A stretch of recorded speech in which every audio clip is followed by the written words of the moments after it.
Assalamualaikum warahmatullahi wabarakatuh. Innal hamdalillah nahmaduhu wa nasta'inuhu wa nastaghfiruh wa na'udzu billahi min shururi anfusina wa min sayyiati a'malina may yahdihillahu fala mudhillalah wa may yudlil fala hadiyalah. Asyhadu an la ilaha illallah wahdahu la syarikalah wa asyhadu anna Muhammadan abduhu wa rasuluh la nabiyya ba'dah.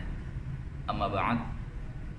Puji syukur senantiasa kita panjatkan kehadirat Allah Subhanahu wa taala atas segala rahmat, nikmat dan karunia-Nya. Terlebih nikmatul iman wa nikmatul Islam. Kedua nikmat yang maha dahsyat yang mesti kita jaga dan terus kita pelihara. Karena ini menjadi perantara dan kendaraan bagi kita untuk meraih kebahagiaan hidup di dunia maupun hidup di akhirat. Serta salam marilah kita haturkan kepada junjungan kita, kepada qudwah dan uswah kita, Nabiuna Muhammad Rasulullah sallallahu alaihi wasallam, beserta para keluarganya, para sahabat-sahabatnya, dan tentunya kita selaku umatnya yang berupaya untuk meniti sunnah-sunnah beliau dengan sekuat dan ikhtiar kita sampai nanti maut atau ajal menjemput kita. Alhamdulillah, kembali kita bersua dalam kajian ilmu di bulan yang penuh dengan kemuliaan ini, di hari yang ke-14 yang insyaallah dalam waktu kali ini kita akan mengangkat hadis Nabi Muhammad SAW yang diriwayatkan oleh Imam Muslim terkait tentang agama adalah sebuah nasihat. An Abi Ruqayyah Tamim Ad-Dari radhiyallahu anhu anna Nabiyya sallallahu alaihi wasallam qala ad-dinu an-nasihah. Qulna liman?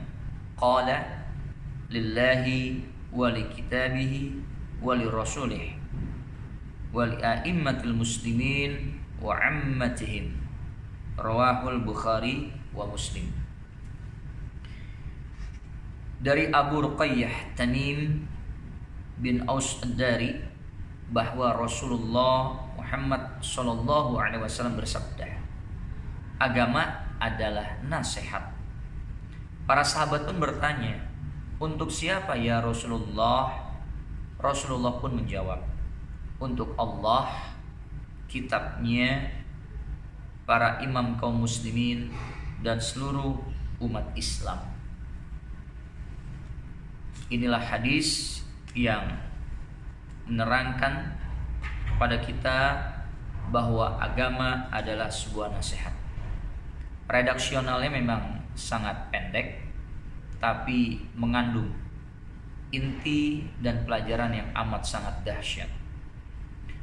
Nasihat yang dimaksud di sini, agama adalah nasihat bagi kita sebagai umat muslim dan muslimah, khususnya dan pada umumnya ke seluruh umat manusia. Agama di sini adalah dinul Islam, agama yang sudah sempurna dan agama yang diridhoi oleh Allah Subhanahu wa taala.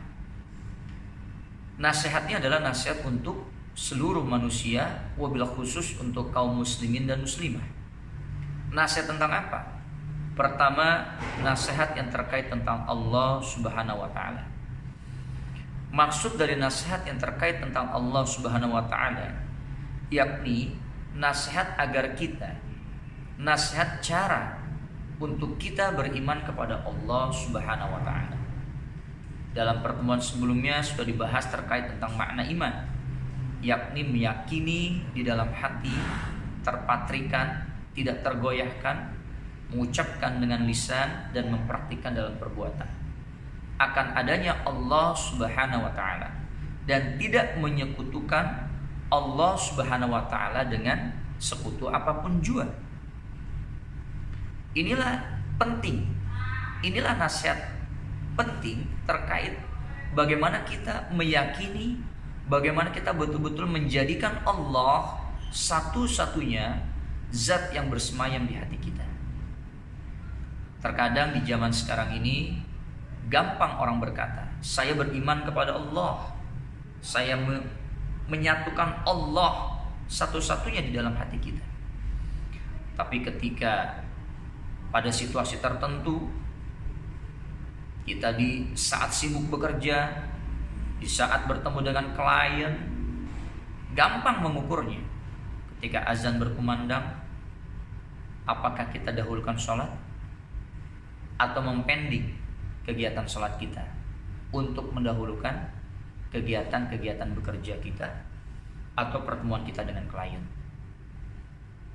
Di sini gampang untuk menilai. Ketika kita mendahulukan pekerjaan kita yang memang itu tidak terlalu berpengaruh terhadap sesuatu yang sangat besar, kita mendahulukan panggilan Allah Subhanahu wa taala, maka di sini keimanannya terlihat amat sangat kuat dari seorang muslim dan muslimah. Berbeda mungkin ketika seorang dokter atau tim dokter sedang melakukan operasi. Di saat perjalanan operasi itu berlangsung, tiba-tiba terdengar azan karena sudah masuk waktu sholat. Nah, di sini berbedanya. Di sini kondisi doruri yang amat sangat penting. Maka kita bisa mempending sebentar waktu untuk menyegerakan sholat. Kita tuntaskan dulu kegiatan operasi karena berkaitan dengan nyawa seseorang. Nah, di sini nasihat yang pertama, bahwa kita beriman kepada Allah Subhanahu wa taala betul-betul dengan keimanan yang hakiki, betul-betul dengan keimanan yang sempurna. Jangan kita menyekutukan Allah dengan sesuatu apapun, baik itu dengan materi ataupun dengan jabatan. Ya, nauzubillah summa nauzubillah. Kalau kita menyekutukan Allah dengan hal-hal tersebut. Nasihat yang kedua adalah nasihat terkait tentang kitab Allah, yaitu bagaimana kita beriman dan percaya akan kitab yang Allah turunkan, baik itu kitab yang diturunkan sebelum zaman Nabi Muhammad SAW, Taurat, Zabur, Injil, kemudian terakhir Al-Quran. Tersebut yang diturunkan sebelum Al-Quran, inti dari ajarannya adalah bagaimana mentauhidkan Allah Subhanahu wa taala. Dan Al-Quran diturunkan Allah sebagai kitabullah al-akhir, kitab yang terakhir, sebagai penyempurna dari kitab-kitab yang sudah diturunkan sebelumnya. Kita betul-betul meyakini tidak ada keraguan, tidak ada pertentangan di antara kitab-kitab tersebut. Tentunya keyakinan yang kita lakukan bukan hanya sekedar percaya, tapi bagaimana kita mentadaburi kitab-kitab Allah tersebut. Wabil khusus kita sebagai umat Nabi Muhammad sallallahu alaihi wasallam bisa mentadaburi dan mesti bisa mentadaburi kandungan dan isi Al-Qur'anul Karim. Kita membacanya dalam kehidupan sehari-hari kita, terlebih di bulan suci Ramadan ini. Kita coba untuk melihat artinya, kita coba untuk memahaminya. Walaupun untuk memahami kandungan isi Al-Quran itu perlu tahapan ilmu tersendiri, tapi ketika kita membaca ada terjemahannya, kita insya Allah bisa memahaminya walaupun cuma sedikit, dan kita praktikkan dalam perbuatan kita. Secara umum Al-Quran berisi perintah dari Allah Subhanahu wa ta'ala dan larangan-larangan Allah Subhanahu wa ta'ala. Contoh yang paling gampang, misalkan perintah untuk kita menjalankan ibadah shaum yang seperti sekarang ini kita jalankan. Ini kita bisa memaknainya, ini kita bisa menarik kesimpulan, ini wajib bagi kita. Oleh karena itu, kita jalankan dalam kehidupan kita. Ketika datang Ramadan, tanpa alasan apapun, kita dalam keadaan sehat, dalam keadaan segar bugar, wajib kita menjalankan ibadah shaum tersebut. Tidak ada alasan. Walaupun kita bekerja di lapangan, walaupun kita bekerja dengan tantangan yang sangat berat, hakul yakin kita bisa menjalankan ibadah shaum tersebut. Tidak ada tawar-menawar lagi. Begitupun larangan. Jelas Allah melarang misalkan riba. Jelas Allah melarang terkait minuman khamar. Ya kita jalankan hal tersebut. Jangan kita berpikir misalkan masalah riba. Ketika kondisional yang kita sangat membutuhkan atau kondisional itu sangat menguntungkan, oke deh nggak apa-apa, cuma sedikit nih ribanya. Kita praktikan kegiatan riba tersebut. Jangan seperti ini. Kita mesti jauhi karena itu merupakan larangan dari Allah. Wa ahallallahu al-bai' wa harrama riba. Mungkin untuk pembahasan riba ada hal-hal tersendiri lagi. Bagaimana kondisional ketika betul-betul orang itu sangat membutuhkan atau daruri. Menurut sebagian para ulama itu ada pembahasan tersendirinya lagi. Hammer misalkan tidak ada tawar-menawar lagi. Ketika sebelum Allah turunkan ayat Quran terkait larangan meminum khamar, para sahabat masih suka meminum khamar, meminum anggur. Tapi ketika Allah turunkan larangan tersebut, stop. Langsung Nabi melarang para sahabat untuk minum khamar. Begitupun dengan kita. Janganlah kita minum. Apalagi kita minum, mendekati saja kita dilarang. Zina juga sama. Janganlah dekati zina, apalagi melakukan perbuatan tersebut. Karena itu perbuatan yang sangat dibenci Allah dan dekat dengan syaitan. Nah, ini terkait tentang nasihat yang kedua. Nasihat terhadap kitab-kitab Allah yang bermaksud kita mesti membaca, mentadaburi dan mengamalkannya. Nasihat yang ketiga adalah dalam hadis ini terkait tentang nasihat Rasulullah Muhammad SAW. Artinya apa? Bahwa Rasul Muhammad SAW merupakan uswah wa qudwah. Apa itu uswah? Uswah adalah contoh. Qudwah adalah suri teladan. Nabi merupakan Al-Quran yang berjalan. Akhlak Nabi subhanallah. Banyak orang-orang kafir ketika mereka berbondong-bondong memeluk Islam itu karena melihat akhlakul karimah dari Nabi Muhammad sallallahu alaihi wasallam. Artinya apa? Kita mesti mencontoh akhlak-akhlak yang Nabi praktikan dalam kehidupan sehari-hari. Bagaimana tutur kata lemah lembut Nabi menghadapi orang-orang kafir ketika dia tidak menyerang kita. Bagaimana tutur kata lembut Nabi kepada orang-orang yang suyuh, orang-orang yang sudah tua renta. Bagaimana sikap penyayang Nabi kepada anak-anak kecil. Nabi kalau bertemu dengan sekumpulan anak-anak kecil yang sedang bermain, Nabi selalu mengucapkan salam. Kita ajarkan, Nabi mengajarkan salam kepada anak-anak kecil tersebut. Kemudian bukan hanya itu, bukan hanya kita mempelajari akhlak Nabi terkait nasihat kepada Rasulullah ini mengenai akhlaknya yang patut kita contoh, tapi juga terkait tentang perilaku-perilaku ibadah beliau yang menjadikan sunnah bagi diri kita. Ini pun mesti kita praktikan. Seberapa banyak sunnah-sunnah Nabi yang sudah kita laksanakan? Sholat sunnah tahajud, bagaimana Nabi banyak menghabiskan sepertiga malamnya untuk bertahajud, bahkan sampai kakinya bengkak. Ibunda Aisyah radhiyallahu anha, Ummul Mukminin pun bertanya kepada Rasulullah, "Ya Rasulullah, engkau sudah Allah jamin masuk surga. Untuk apa lagi engkau beribadah sekeras dan sekuat ini ya Rasulullah, sampai kakimu terlihat bengkak?" Apa yang Nabi katakan? "Ya Aisyah, tidak pantaskah aku menjadi abdus syukur? Tidak pantaskah aku menjadi hamba Allah yang bersyukur? Aku melaksanakan ibadah tahajud sampai kakiku bengkak seperti ini, karena aku sangat bersyukur atas apa yang Allah berikan kepada diriku." Ini contoh yang amat sangat mulia. Sholat sunat tahajud, puasa Senin Kamis, seberapa banyak yang sudah kita lakukan? Jangan kita hanya berteriak, "Ana ummati Rasul Muhammad sallallahu alaihi wasallam. Nahnu ummati Rasul Muhammad sallallahu alaihi wasallam." Tapi sunnah-sunnah Nabi jarang, bahkan tidak pernah kita jalankan. Janganlah seperti ini. Dalam Quran surat Ali Imran ayat ke-31 Allah Subhanahu wa taala berfirman, "Katakan Muhammad, apabila kalian mencintai Allah, maka ikutilah aku. Niscaya kalian akan dicintai Allah." Begitu juga taat kepada Rasulullah. berarti taat kepada Allah. Seperti dalam firman-Nya surat An-Nisa ayat ke-80, siapa yang taat kepada Rasul berarti dia taat kepada Allah. Berarti sudah sangat jelas. Ketika kita meniti sunnah-sunnah Nabi Muhammad SAW, bukan hanya kita mencintai Rasulullah, tapi sekaligus kita mencintai Allah Subhanahu wa ta'ala. Jadikanlah qudwah dan uswah dalam hidup kita sosok Nabi Muhammad Rasulullah. Hidupkanlah sunnah-sunnah beliau dalam lingkaran kehidupan kita sehari-hari. Itu nasihat yang ketiga. Nasihat yang keempat adalah nasihat terkait tentang pemimpin kaum muslimin.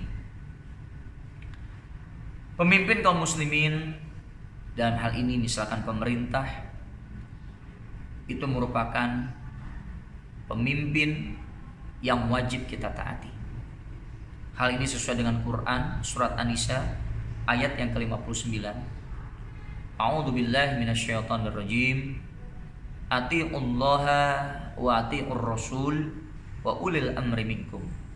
Taatilah Allah, taatilah Rasul, dan taatlah kepada pemimpin dari golongan kamu. Wajib bagi kita mentaati pemimpin kita, dalam hal ini pemerintah. Tapi ketika pemimpin kita tidak melanggar syariat-syariat yang sudah Allah tetapkan, tidak menjerumuskan rakyatnya kepada lembah-lembah kenistaan, tidak menjerumuskan rakyatnya kepada praktik-praktik yang dilarang Allah Subhanahu wa ta'ala. Ketika kondisional pemimpin seperti ini menjalankan kepemimpinannya sesuai dengan syariat yang sudah Allah tentukan, menghidupkan hal-hal yang baik yang Allah perintahkan, wajib kita dukung. Kalau kita tidak mentaati, berdosa kita. Tapi sebaliknya, ketika hal-hal yang menjadi syariat dilanggar, hal-hal yang menjadi ketentuan Allah dilanggar, wajib kita untuk tidak mentaati pemimpin seperti ini. Lihat kisah Ashabul Kahfi, sekelompok pemuda yang hidup di zaman raja yang sangat otoriter, raja yang tidak memiliki kesempatan kepada rakyatnya untuk menentukan pilihan dan wajib mengikuti apa yang menjadi keinginan rajanya, dan keinginan tersebut sangat bertentangan dengan tauhid. Maka apa yang dilakukan oleh para pemuda? Mereka sadar tidak mungkin bisa melawan kekuasaan dan kekuatan raja tersebut, tapi mereka memiliki prinsip, memegang teguh keyakinan mereka, yakni tauhid kepada Allah. Mereka memilih mengungsi, mengasingkan diri dari cengkraman kekuasaan raja tersebut. Allah berikan mukjizat yang begitu dahsyat. Mereka Allah tidurkan di dalam gua dalam jangka waktu yang amat sangat lama, ratusan tahun. Inilah nasihat terkait kepada pemimpin. Ketika pemimpin itu menjalankan syariat Allah, wajib kita taati. Ketika pemimpin tidak menjalankan syariat Allah, wajib tidak kita taati. Tetapi kita berupaya dulu untuk menasehati, untuk mendakwahkan pemimpin tersebut agar kembali ke jalan Allah Subhanahu wa ta'ala. Yang kelima adalah nasihat terkait dengan kaum muslimin, yakni hubungan baik atau muamalah al-hasanah antara sesama muslim. Kita mesti membina hubungan baik kepada sesama muslim, kepada saudara muslim kita, baik itu dalam segala aspek kehidupan, misalkan bidang ekonomi, kemudian bidang sosial, dan lain-lainnya. Sebagai contoh, ketika ada saudara muslim kita yang membutuhkan bantuan, kita berikan bantuan semampu kita. Kemarin sudah disinggung sikap itsar, bagaimana mendahulukan kepentingan orang lain lebih utama dibandingkan kepentingan diri kita sendiri. Ketika saudara kita membutuhkan nasihat atau solusi dari problem masalahnya, dan kita memiliki kemampuan, ketika saudara muslim kita membutuhkan nasihat atau solusi dari problem kehidupannya, dan kita memiliki kemampuan untuk memberikan solusinya, maka berikanlah. Berikanlah nasihat yang terbaik, nasihat yang mulia kepada saudara muslim kita, agar dia bisa menyelesaikan permasalahan yang sedang dihadapi. Dalam bidang ekonomi, ketika ada saudara muslim kita yang baru meniti usaha, berwirausaha, atau baru meniti karir dalam pekerjaan, dan kita punya kewenangan, punya kemampuan, kita bisa berikan kesempatan kepada mereka untuk bisa mengembangkan usaha ekonominya, untuk bisa mengembangkan karirnya, tentu dengan cara-cara yang jujur, tentu dengan cara-cara yang syar'i. Kita lihat kualitas pekerjaannya. Ketika kita memiliki kemampuan modal yang lebih, kita bisa berikan bantuan modal kepada saudara muslim kita yang sedang memulai usaha. Nah, inilah nasihat terkait tentang hubungan atau nasihat kepada sesama muslim. Inilah beberapa nasihat dan beberapa penjelasan terkait hadis ad-dinu an-nasihah. Agama adalah sebuah nasihat.